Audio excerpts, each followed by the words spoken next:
Welcome back. How you doing? How you doing? How you doing? Let me run something past you. You looking greasy as ever. Am I? Do I look greasy?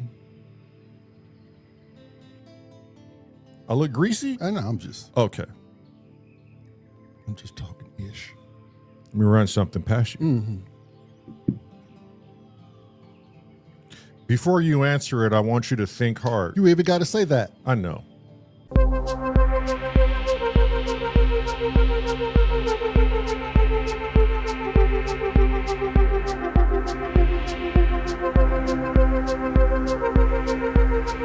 As an example. Oh, we'll start off that way, my butt.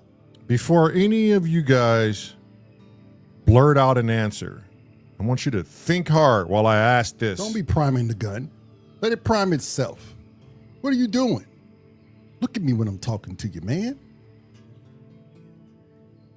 But go on, spit it out. You ready? Spit it out. Let's talk about it. All right. Is our thoughts truly ours?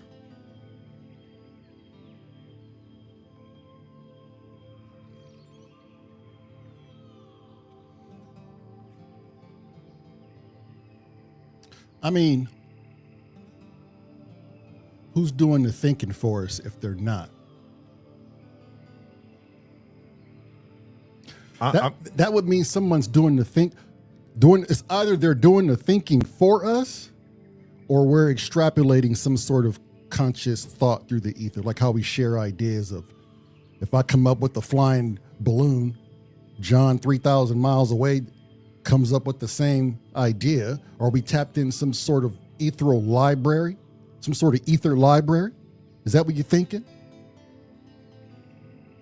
I mean, it's truly to each his own, but I'm still having a hard time trying to come up with an answer for that, because I don't want to just, do what mainstream scientists do and throw the baby out with the bathwater.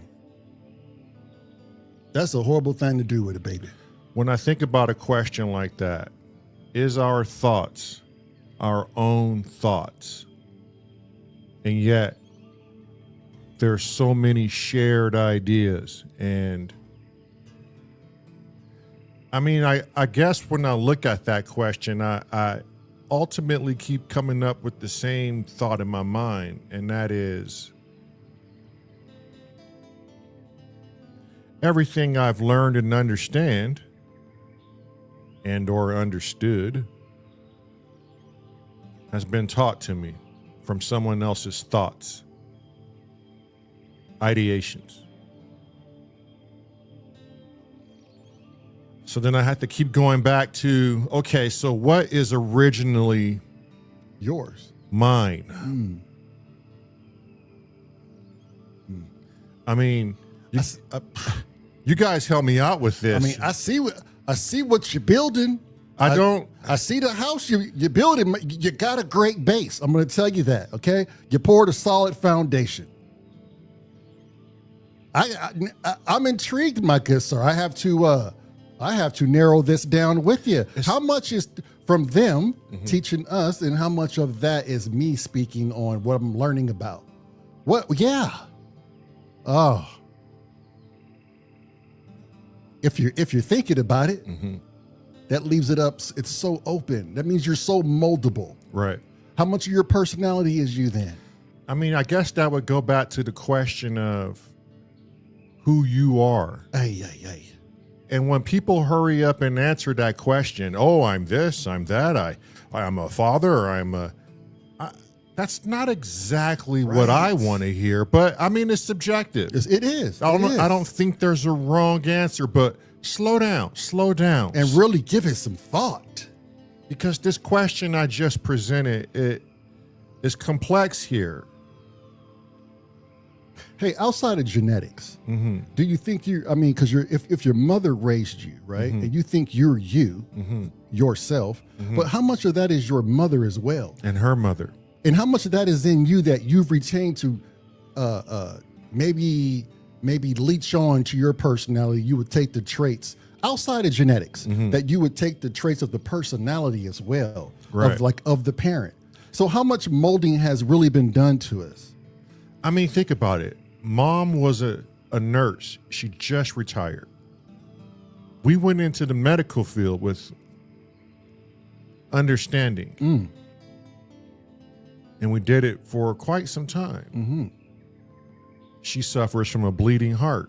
We do too. You take the traits. I mean, I'm sure genetics, you have these specific traits, but I'm talking like can we say the personality is its own trait? Can we say that? Think about that first. Yeah. Is that a trait? Let me think, man. And then my other question still is, fuck with the first question. and then my other question before I forget it. If as a child, Well, you should save some for tomorrow then. this is relative. Okay. As a child, if they put you in a blank space, they taught you nothing. They fed you, they said nothing to you. You learned the language, right? They're just the alphabets. There's no imprint on that, right? We can agree. You're just getting the alphabets. Why are we throwing the alphabet? But wait. They put you in this room, and you grow up in this room in somewhat solitude. Now, what does that look like as far as what you think about and who you are? And let me know if those thoughts then are yours because you haven't been molded. Of course they are. I don't even have to take time to. Right. But why throw the alphabet in? That's a molding. Because I just want you to have enough to form thoughts and words in your mind, right? Just the education. Okay. Now I'm gonna fight back. Okay. It's only for means. It's only for means of a communication. I know what you're gonna do. Okay. You're gonna go deeper. Okay. But we need that for means of communication. Okay. Okay. Okay. All right. No. Yeah, you got to go deeper. God bless. Because we are trying to obtain your own makeup, your own experience, what you see. Okay, but if you're in a room by yourself, you got nothing to go off of. Okay, so you're let me see if I'm following. Yes. A group of scientists are peering in on an individual who's Yes. just been in this room his entire life. Unscathed right? by Unscathed. Now, what is this individual looking at? Is there artwork on the ground? Okay, listen. Or are we in a cave somewhere with artificial lighting? Okay. And we're just being handed food? Okay. Minimal contact. You're in whatever setting you could imagine. Okay. Right? You got a window. Okay. Right? Because that window is adding context. That's good. That's Okay. good. But it's not saying anything. It doesn't have any Okay. words. Okay. It can say whatever. Okay.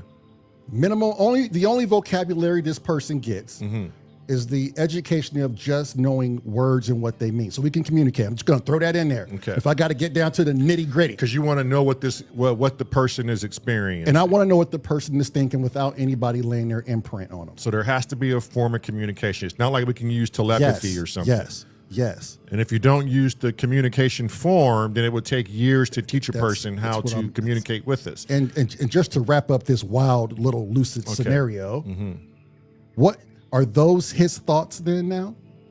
Because in the beginning you were saying we get these thoughts from these teachers, from people we hang around, how we integrate it, and how much of ourselves and personality is from our mothers and from our friends and people we idolize. But if you strip all that away, if you strip it down to the bare self, to just you and what your interpretations are without any human imprint, what do your thoughts look like? They're going to be as pure as they could possibly be. And then would you ever question if those thoughts were mine?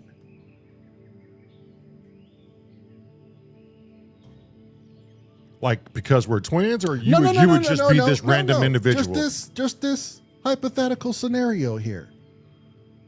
You posed the question as we are now, how we've integrated with society. I think it's hard to answer something like that because you haven't experienced because everything we think now has been taught to us. Right. So I can't answer that. And that's why I'm asking the question. I can't answer it. So I'm going to try my best to answer it because I've obviously thought about it. Okay. Be quick. Come on. I think, wait, gotta take my time. I think when you look outside and you probably see a tree, the sky, you can formulate something in your mind from obviously the dictionary that you've been taught by, like, okay, an illustration, that's beautiful. You don't know any negative shit. So what could you conjure? I think the thoughts would be pure consciousness of the moment. They wouldn't have a past and they wouldn't have a beginning because you've been teaching yourself. You don't know time other than the day and night cycle. And so you don't have the job, you don't have the stress, you don't have the outside worries. You're talking like a pristine mind here. And what does a pristine mind look like? God only knows. There's no pun in that, but that is what you call an unscathed, unimprinted mind. Right. And what that looks like is probably a beautiful thing. It'd be curious as all get out. Okay. Curiosity would be in your favor. Right. I wouldn't agree with some of the things, but I agree with most of the things you're saying. Good. But concept like you're thinking now would not be in a person's mind. And I'm trying not to think of that. Right. But just you giving, hypothetical. Right. Just whatever knowledge we have based on this hypothetical. Yes. That would not be the ramblings of that person. I can't even say if that person would be trying to calculate, oh shit, this sun comes up and down, and it appears to have some kind of a timing behind it. I think that may be slowly introduced into, but who knows? Yeah. Who knows if a person even wants to learn those things? Right. You may, these things can't be answered. Right. But do I think that's true freedom into finding out who that individual is? Absolutely. Yeah. Damn. The next question before we go, the next question would be, add in 15 to 16 more participants and see if something else doesn't come from it. And there you go. So now you're throwing in the human equation. No. You just Okay. introduce the female into the room and another male and another female. Okay. Yeah, and that's where the human And that's another study in itself. Yeah, that's where the human evolution Because they've part never comes in. seen another one of them. Right. That's where it all starts over. It'd be nice to know if we can sanction off some sort of sanctuary somewhere in the vast desert and run that kind of scenario. I think it's probably if you can manifest it, it's probably being done. And I'm curious to know. Because it goes back to my number one question. Wait, but I'm curious to know if something like that, if we start over the same shit, or do we take a different path as humans? Okay, that just goes back to the question at hand. Is our thoughts truly ours? I gave multiple scenarios. Right. And it ended up coming full circle again. Yeah. So at this point, they're either ours or they're part of some greater conscious ether that we can extrapolate these ideas and thoughts from. Now, as far as twins, we say the same shit at the same time. It's a shared mind. So what do you say about that? If is it not you and I doing that? It might be. I don't know. No, it's a good question. It is. And I'll entertain it later. And it has different avenues. I'll entertain that shit later. But until next time. Same sort time. Same sort channel. Peace.